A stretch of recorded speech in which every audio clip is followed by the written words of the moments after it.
want to welcome everyone. Thank you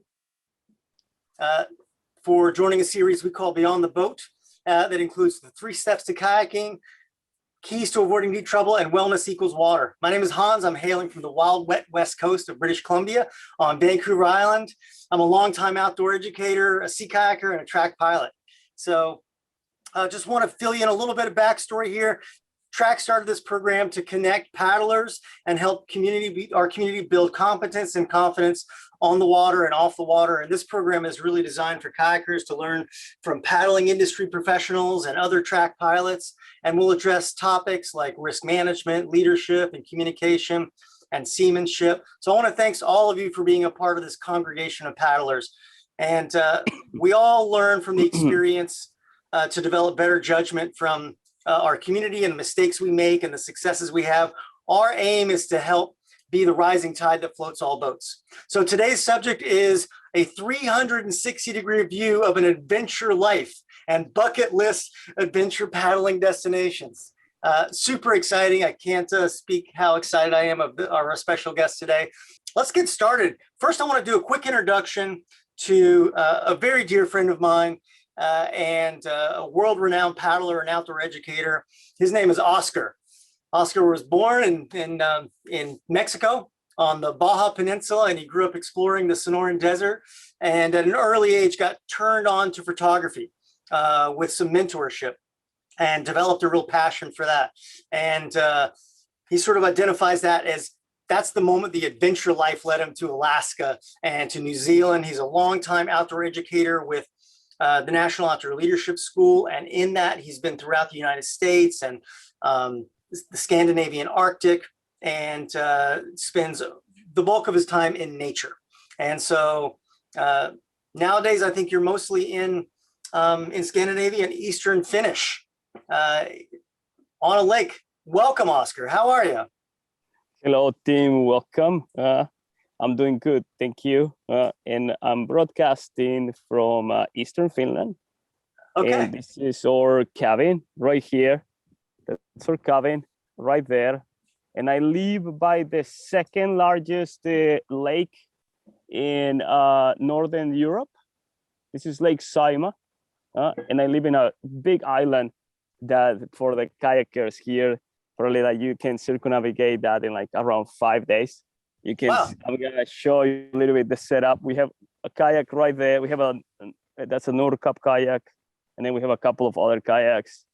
That's our outdoor kitchen over there. So okay. Then our access to the water is quite quick. Mm-hmm.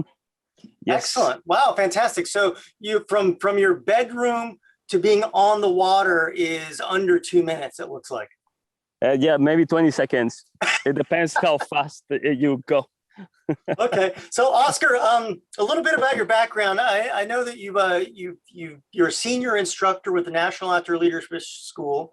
You served as a sea kayak program supervisor in Mexico and Alaska.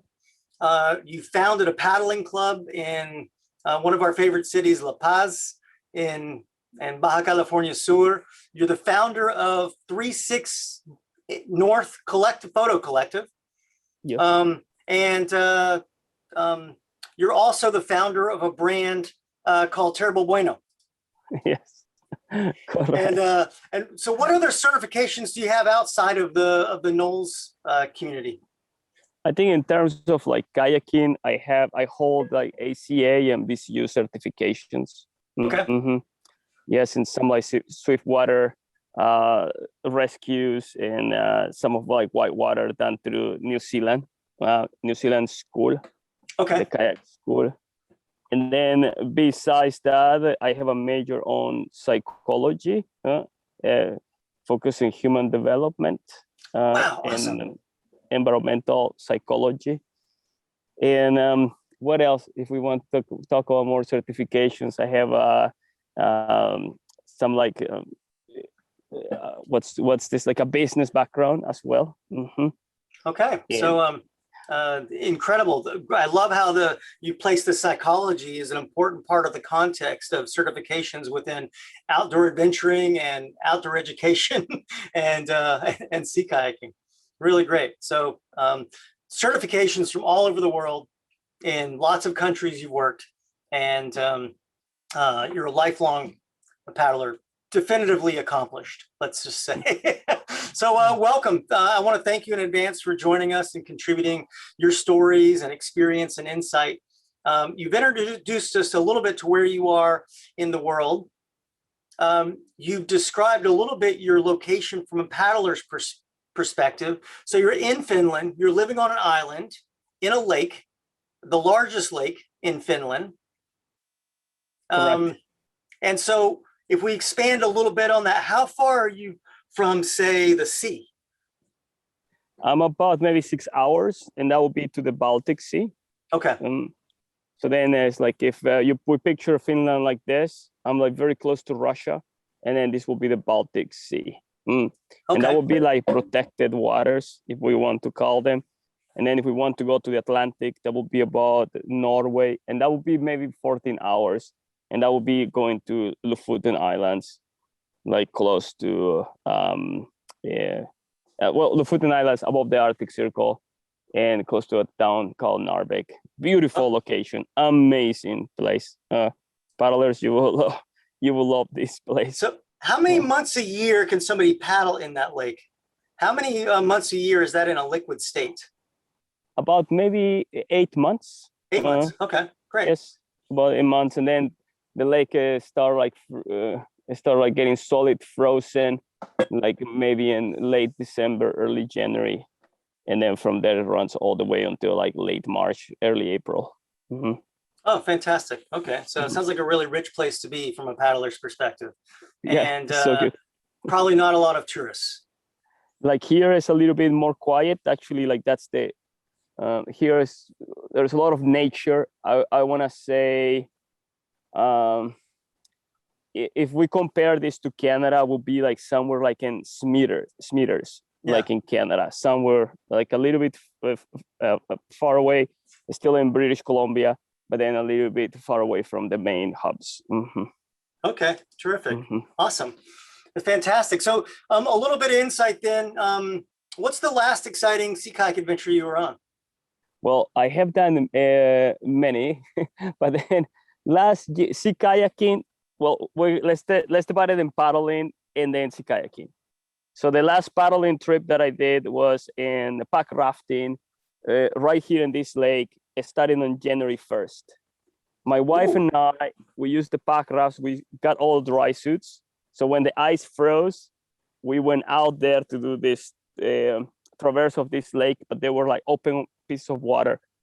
So then we used inflatable boats. If we knew about track, probably we'll be using track kayaks. Yes. Yeah, we use them as a easy way to pack, easy way to move, easy way to move to the ice.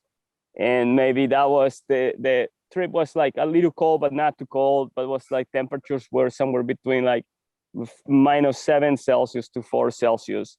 So then you can see when we start paddling, everything was like getting frozen. And that was this year. Wow, incredible. Yes, that was this year. That's how we started. We left out of this beach that I show you in 1st of January.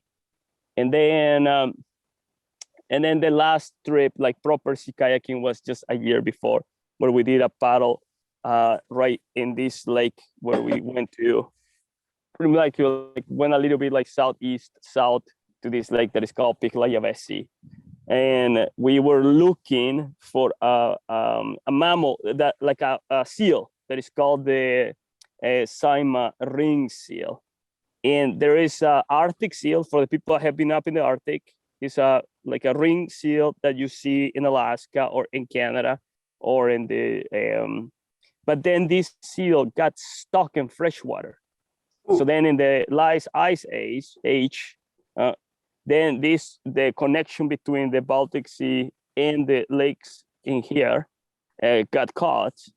So then this seal stay in the lakes in the fresh water, but then this lake will freeze. So then the seals, they created an adaptation to keep holes open so they can actually breathe. And they did a way nesting.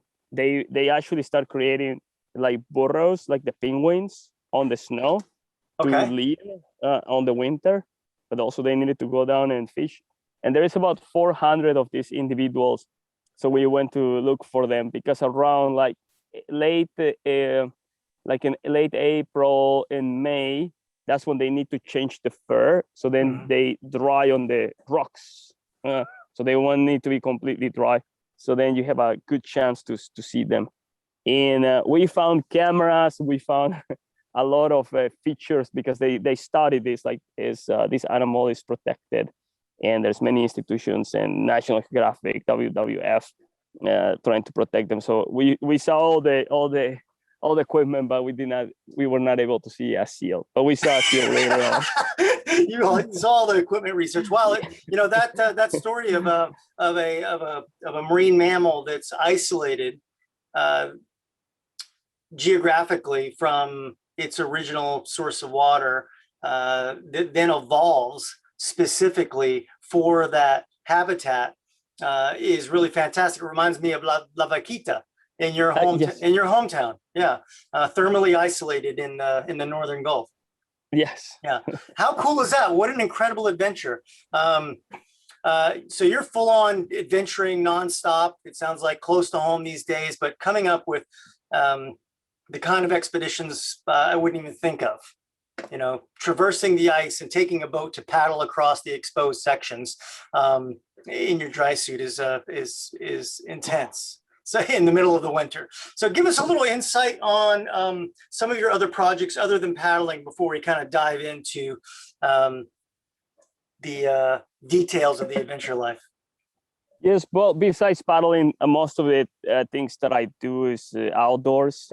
I'm a full-time nose instructor. So then just before the past paddling trip and before all this Corona started developing, I was in Patagonia supervising expeditions and leading expeditions. And I have been in Patagonia for about like maybe 6 years by the season. Exploring the fjords. I do like hiking as well. I like white water. I like a lot of photography and videography. Sure. And that led me to start a company related to media.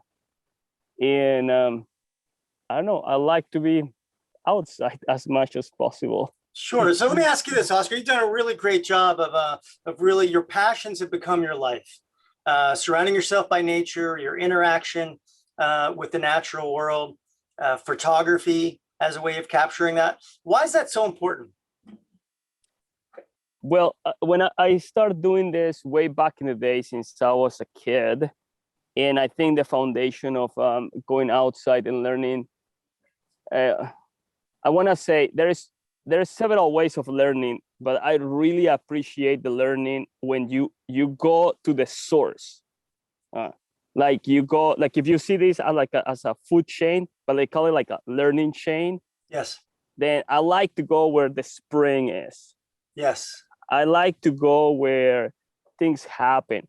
So for example, with sea kayaking, I really when I start kayaking, I was like, well, I need to learn from people that actually created this, like the kayakers from up north in Alaska or Greenland. So then I got in contact with people, like calling to the Alaska Heritage Center that is in Kotzebue, and like trying to meet with the elders, and they were explaining me everything about how to actually cure and build a skin kayak and how everybody will be involved in this process. It's not just like one or two people, it's the full community. So then like the men will go and hunt the seals, women will clean the seals, and the kids will go and look for all the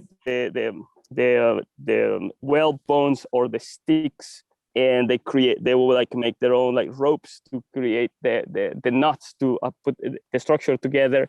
And then to build a kayak was a process of 22 hours, because then once they skin the seals, then they start shrinking. So they need to have very the skin needs to be in some ways alive when they put it into the frame of the kayak. So then by the hour, the skin start getting tighter into the kayak or into the frame. That's how they make it taut. Yes. Yes. So then I like to go and or find knowledge from the first hand.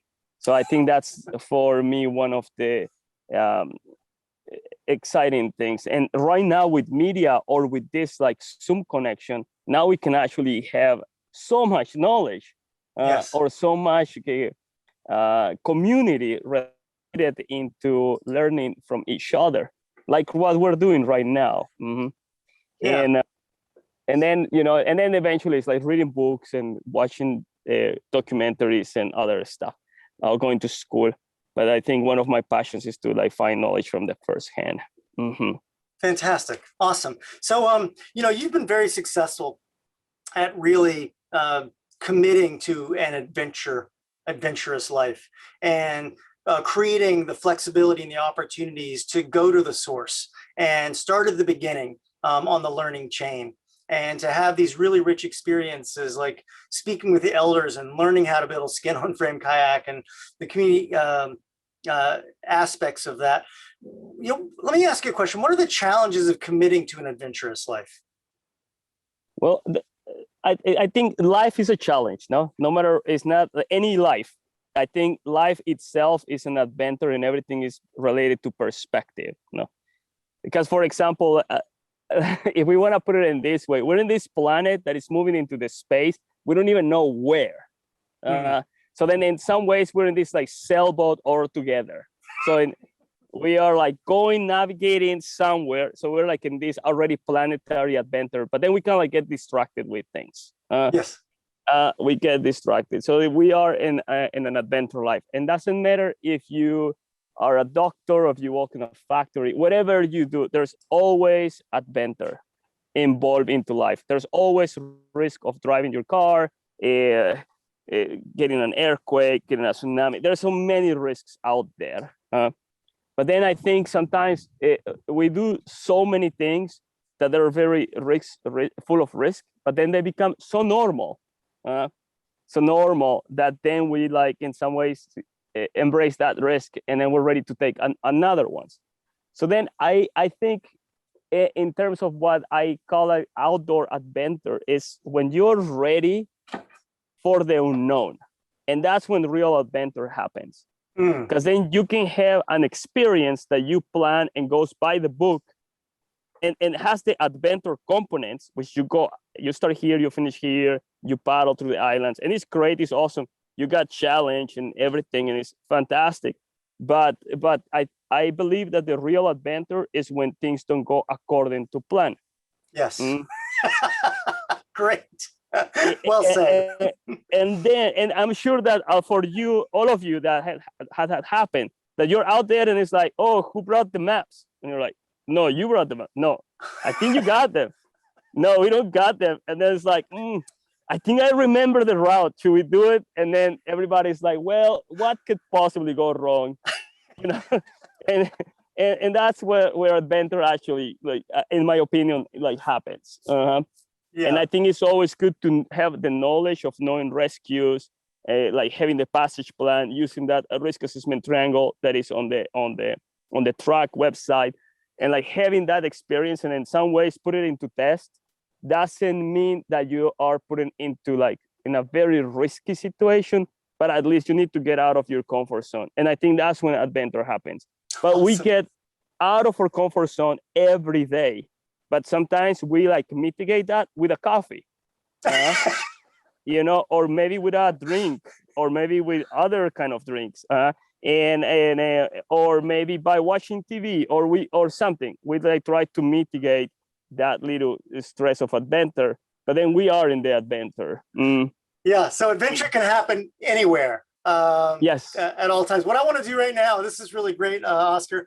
I want to take a little poll just so we can get a sense of our audience here. Looks like there's about, 25, 30 people on here. Let's take a quick poll here and find out what kind of adventure people are interested now, just to give us some context. So I'm going to launch a poll here. You should be able to see it. I invite you to interact with it. What kind of adventure are you interested now? Are you happy to sort of explore the adventures viewed through others on Netflix? Are you happy to explore the rhythms in your own backyard within a couple of miles? Are you really itching to really kind of get out for that weekend adventure that takes you afield to nearby locations? Or are you just like busting at the seams to get on a plane and immerse yourself in another culture? Or are you already on it? Are you streaming right now from someplace like an island in the middle of a giant lake in Finland, not waiting for anything? Or buying a sailboat, you know, heading out to the Straits of Juan de Fuca and taking a big left.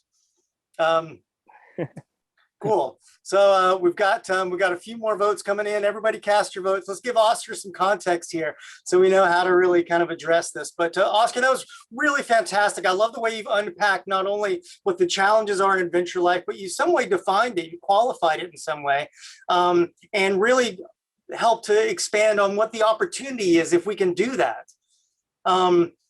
What do you notice about your experiences and taking those moments of getting out of your comfort zone? What are some of the opportunities that have been presented to you as a result of that? Well, I will put as an example, like when we got into lockdown last year. So then there's like lockdown. So now what?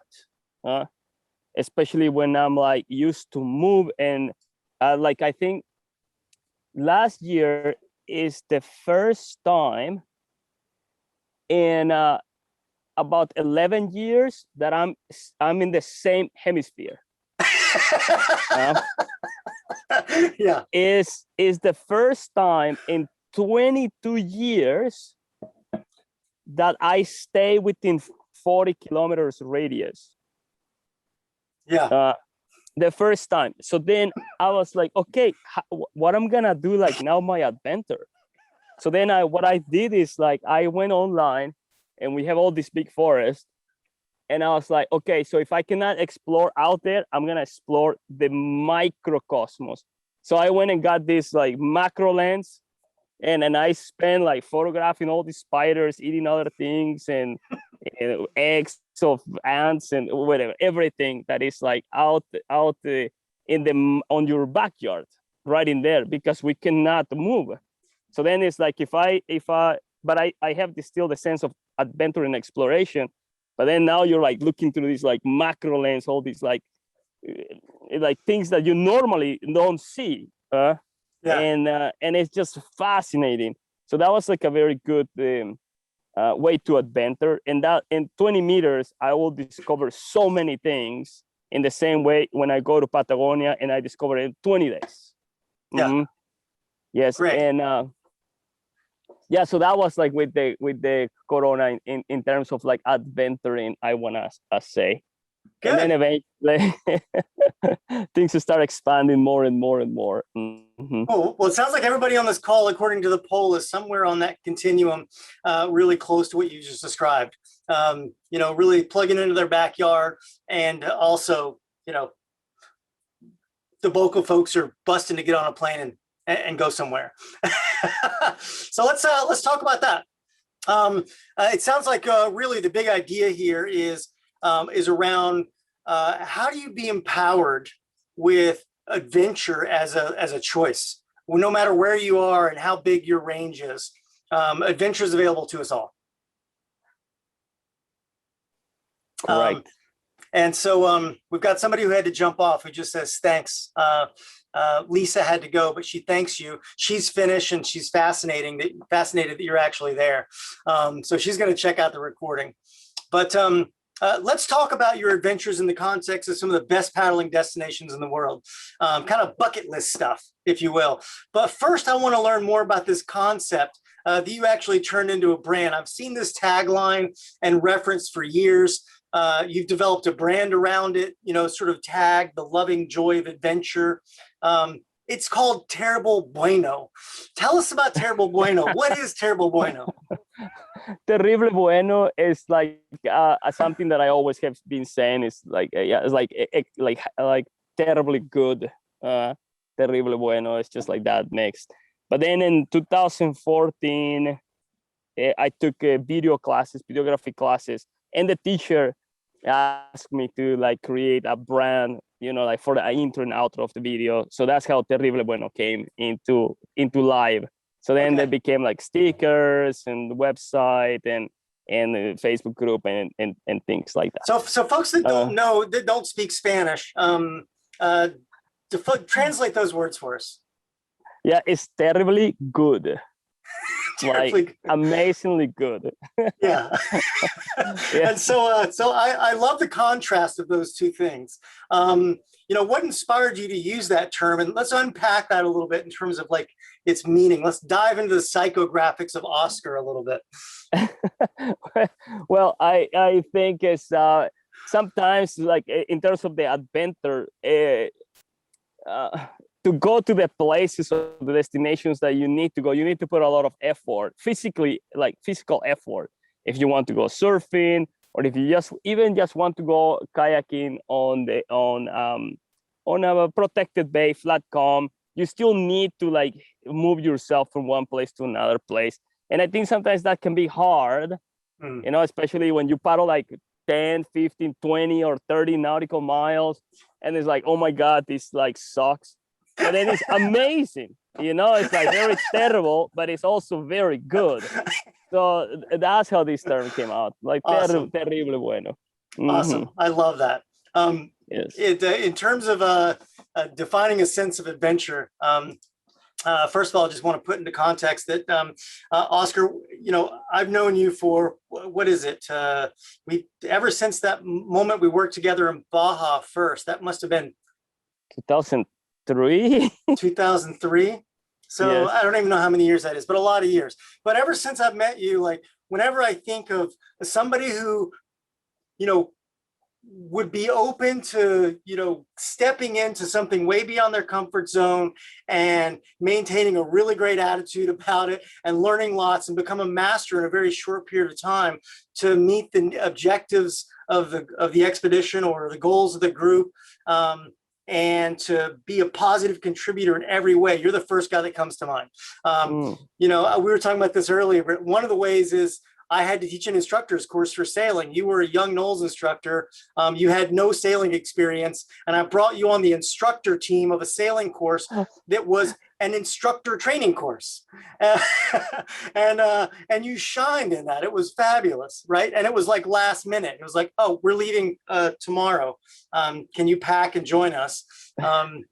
And it worked out really well. You know, the other time it came to mind certainly was about when I'm about to cross the Pacific Ocean on a small boat. That one didn't quite work out, but regrettably. But yeah, I've always known you, Oscar, that you could be that person in almost any context and thrive.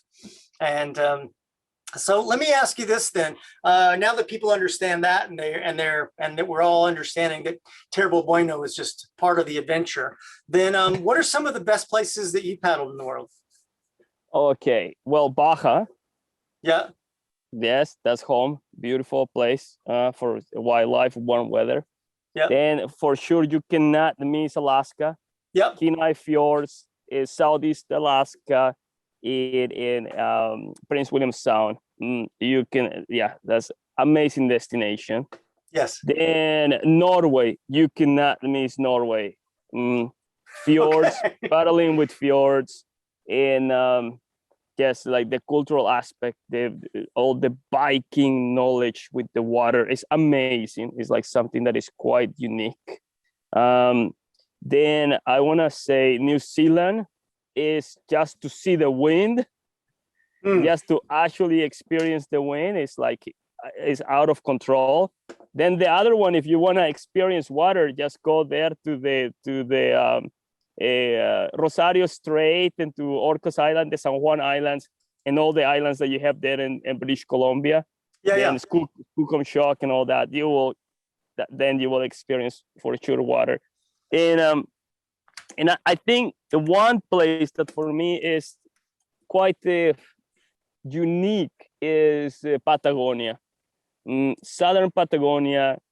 What makes that place quite special is that there's no charts. The charts are managed by the military. So if you want to buy charts, it's like you're buying charts from them. you cannot just take your kayak in the way that we do it in a normal place.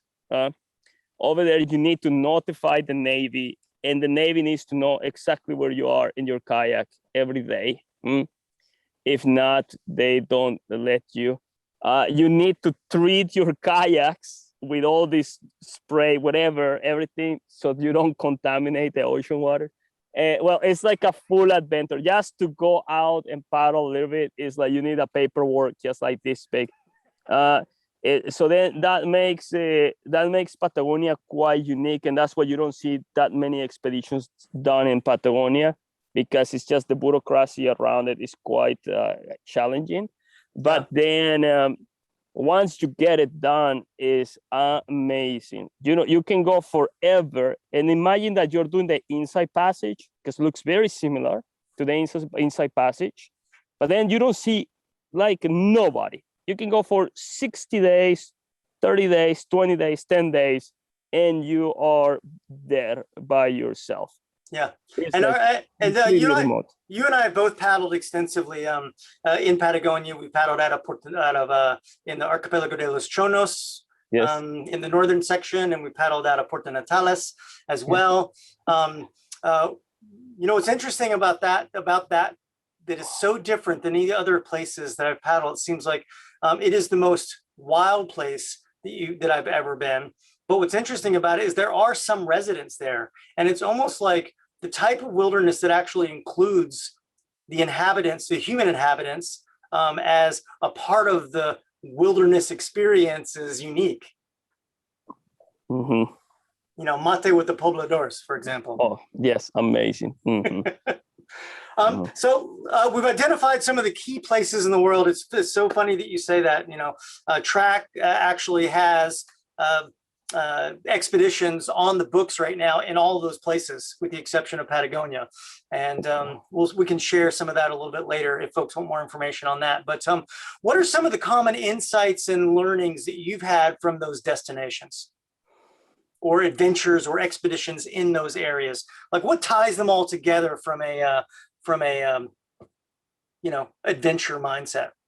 Well, I think what ties them together is the water. Mm-hmm. Yeah, I think that will be like the first one. And I think the second one is your boat and the connection that you have with the boat and the paddles.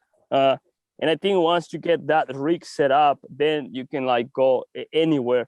And I think is like every place is unique, and every place will teach you something, and you will also experience and interact something unique, because it's like there are different countries, different latitudes, different places. But I think the most significant, I want to say, like challenge, or not challenge, it's more what you get. It's like what you experience yourself.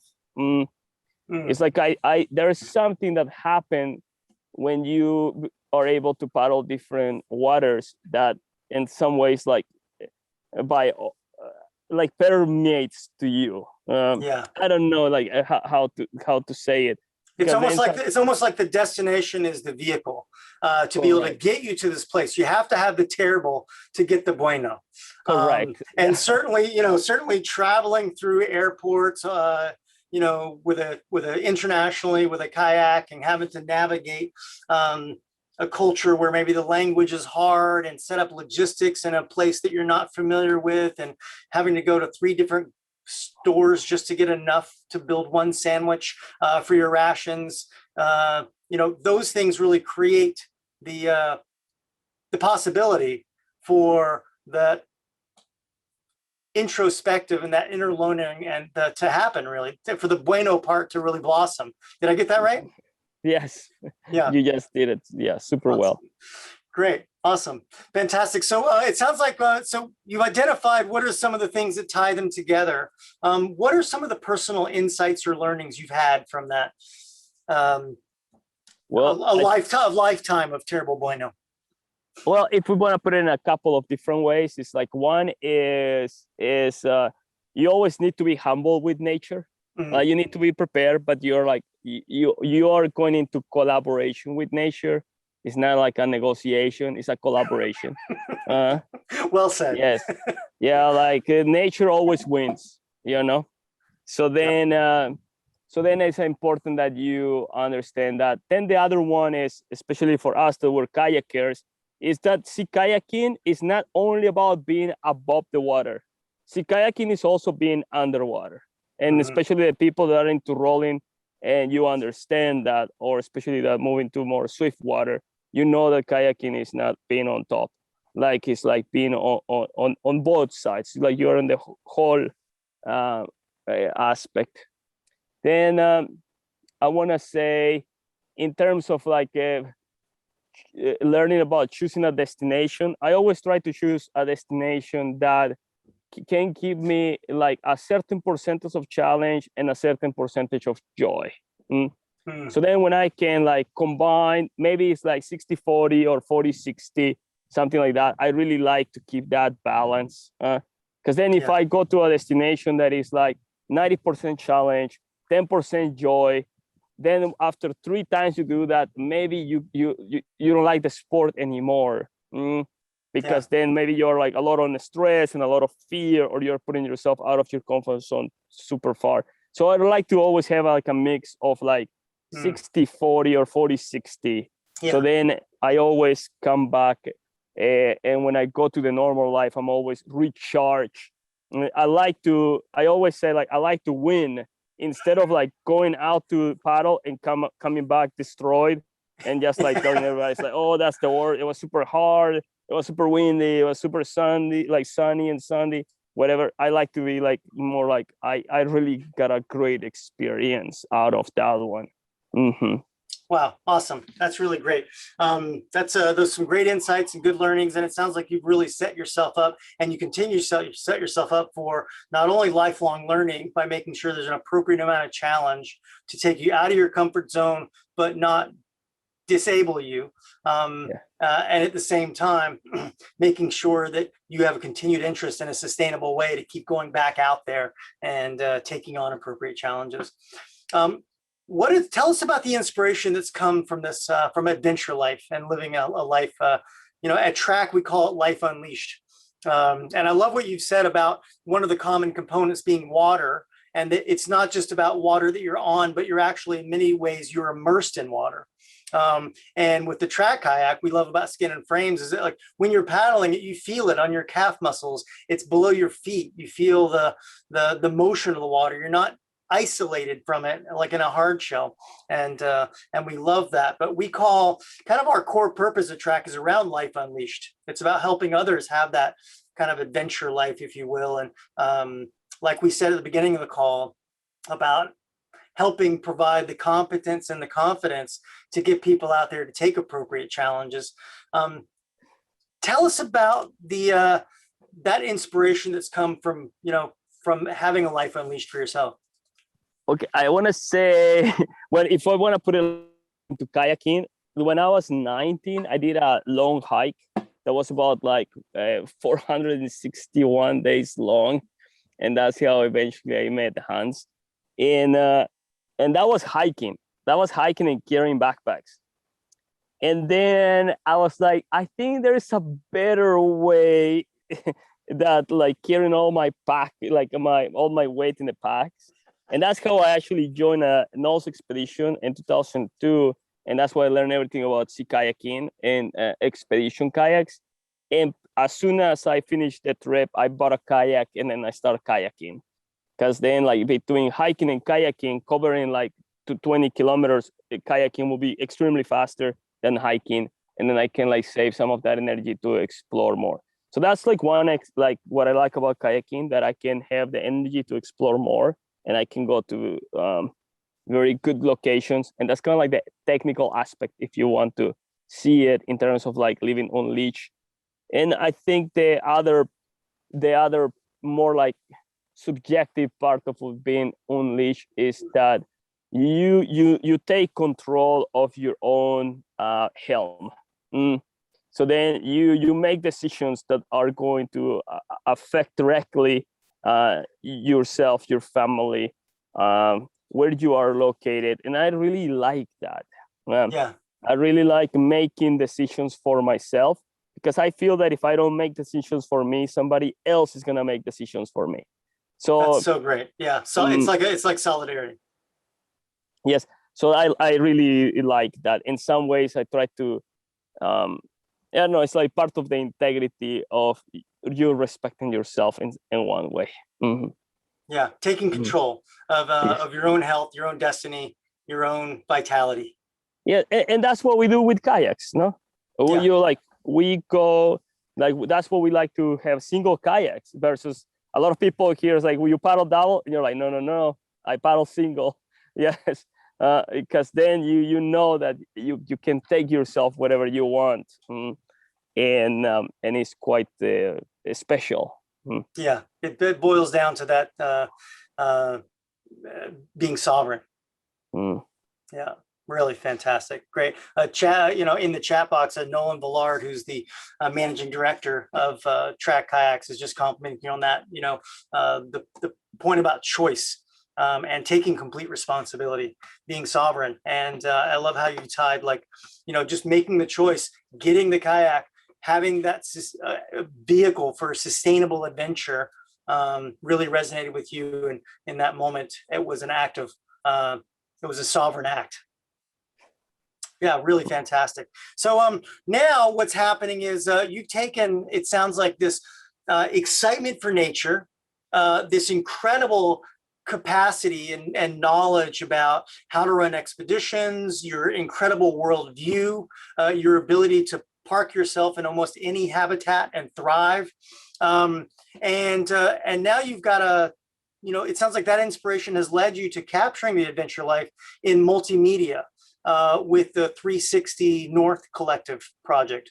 Tell us about that project. Well, I was just gonna go a little bit. The 360 North, or which is this one, we just have been like working hard, and actually this comes from sea kayaking. So one time when I was in Patagonia, we were in this crossing this fjord, and from flat calm, the conditions got super rough. And I'm leading this expedition. I'm leading the expedition, and I have a crossing that is maybe about 3 nautical miles, and the wind went from like 5 knots to 40 knots, Patagonia style. Yeah, water from flat calm to like maybe like 1.5 meters waves from nowhere. And I remember, so then I can, and some of you have been in this situation that you don't see the land, and then you see land, and then you don't see land, and then you could like this, no? Yes. So then I have a group of like participants, are about maybe 17 participants plus 2 other instructors or guides. A big expedition, 20 plus. Yeah, folks. big expedition. So I'm like on the front of the boat, or the front of the pot, and I look at my compass, and my compass is pointing a straight north, and the place that I need to find protection is exactly north. So then I was just keeping like my end right there in the compass, and I was like, if I just continue in this line for maybe like 1 more mile, then I can put everybody into protection. Mm-hmm. And then that idea, like, it stuck to me, and maybe this happened in 2017 or 2018, and eventually through Knowles, we had a business class with Mark Randolph, the Netflix founder, who is also an Knowles instructor. And then he said how he runs expeditions, or he runs Netflix based on the expedition. Yeah. And then he said, like, if you start a business, if you run it like an expedition, you're gonna be very successful. And that stuck to me. And then I talked to, so over there, Jenny Freeman, and Jenny Freeman is with my business partner, Chris. And we met in 2018, and we started developing this idea. And now with Corona, we went to business school, and our project has been in some ways in this accelerator, and we have been also getting like very good reviews. And we went to the market at the end of August last year, and we have been like, we create the media for any companies that are related to adventure nation and outdoors. So we have been working with companies in here in Scandinavia and also abroad, mainly like up in the Arctic. And like, for example, yesterday we finished like filming this 360 bar in this boat that goes through the islands and offers these like experiences. And in a week we're going up north to the Arctic to film and photograph a company that does like rafting in these Arctic rivers and things like that. So that's like very, very exciting, and it's going very well. And pretty much like the foundation of what we do at 360 is like we create adventure media for businesses. Yeah, great. Mm-hmm. Fantastic. Yeah. Wow. What a great way to just capture and package. And I love when we were talking about this, how you really focus on capturing the authentic. That's not like a common commercial photographer is going to have hair and makeup and tons of staging and maybe, you know, try to shoot the thing 20 times to get like the perfect image. You capture it raw as it is, and that's what you get. Being real, being real. Yeah, awesome. Yes, I love your tagline. It's like, or your intro on your reel. It's like real people, real community, real places. Yes, real media. Yes. Real media. Yeah. Yes. Awesome. So let me ask you this question, Oscar. You've been really successful at really living the adventure life yourself, turning your passions into your lifestyle, and doing that in a really sustainable way that feeds you and builds your community. And what are some things that you would say? What are your ideas, I guess, in guiding people to take that leap into the adventure life? What are some of the common or helpful actions that that folks can take to really move closer to that if they're not there now? Well, one is the sense of curiosity. I think that's very important. But especially now that we don't have, sometimes with Corona now, we don't have access to many things. So I always say, like, if you cannot go out, just read. Read a book. Like, it's very different to watch a movie or to go online than to read a book. Yeah. Just grab, there are so many good sea kayaking books out there. People circumnavigating Iceland, Australia, New Zealand, the Inside Passage. There's so many books that you can see out there with very good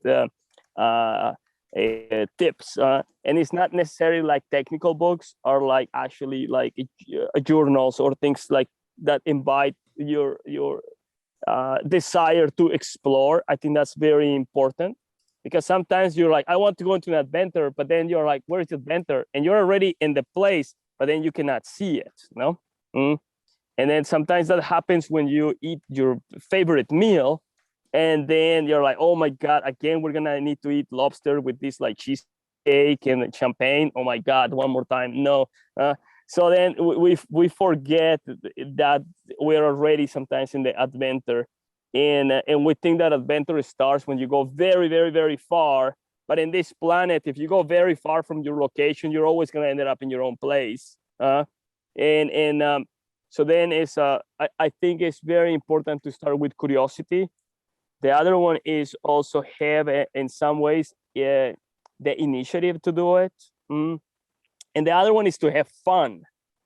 Because then, like, I think that there's many things that we take super serious already in our lives, like paying taxes, for example. Yeah. Yes. Or there's so many other things that you need to do that are very serious. So then I try to have a switch. When I go outdoors, I don't like to bring that seriousness to the outdoors. So then, because sometimes people get like, okay, how's my forward stroke? Is this right? No, the angle is like this. No, the angle is like that. No, it's the angle. Oh, your wrist. It's like, oh wait, but I'm doing it right, or am I not doing it wrong? It's like, no. Yeah, like you're doing it right because you're already in your kayak and you have your paddle in your hands.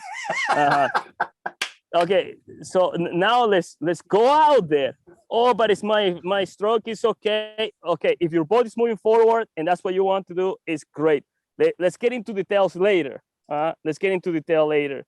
But then, for example, when you start riding your bicycle, like you use little like the training wheels, and then eventually you never got like riding bicycle skills workshops and rescue from your own bicycle. You never did that,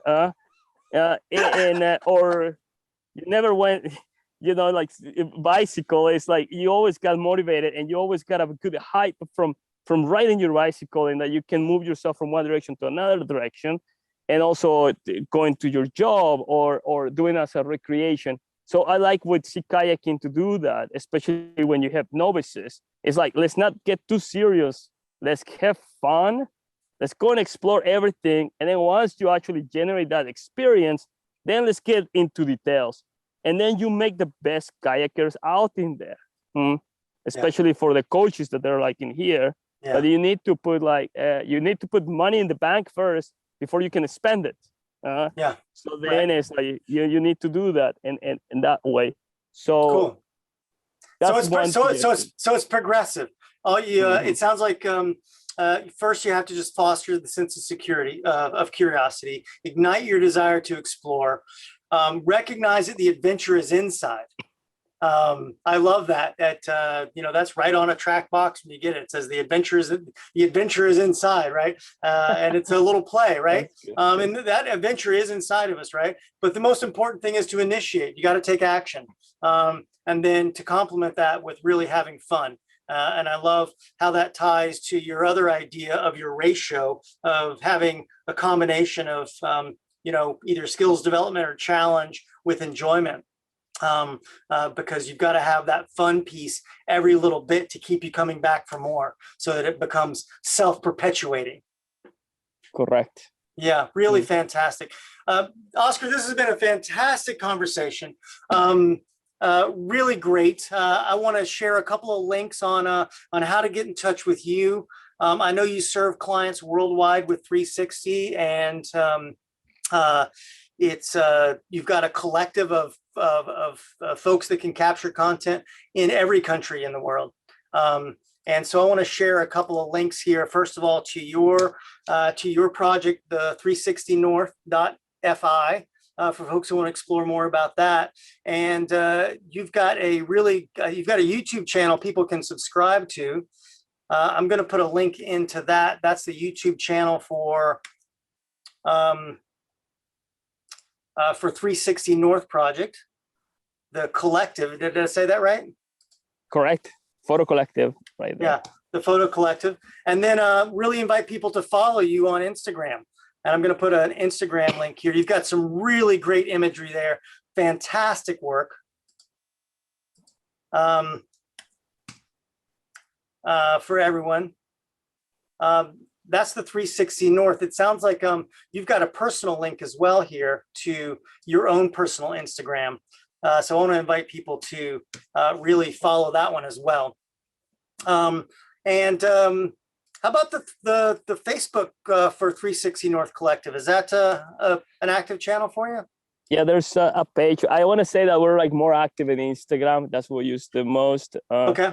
But then we have like the full package of like Twitter, Facebook, and LinkedIn, and all the other ones. But we're like more active on our own website and Instagram. That's where you can find us. Mm-hmm. Terrific. I think some other links I just want to share with folks are, we've got basically camps and tours available for all the places that you've described, Oscar. We're running trips in Baja in November.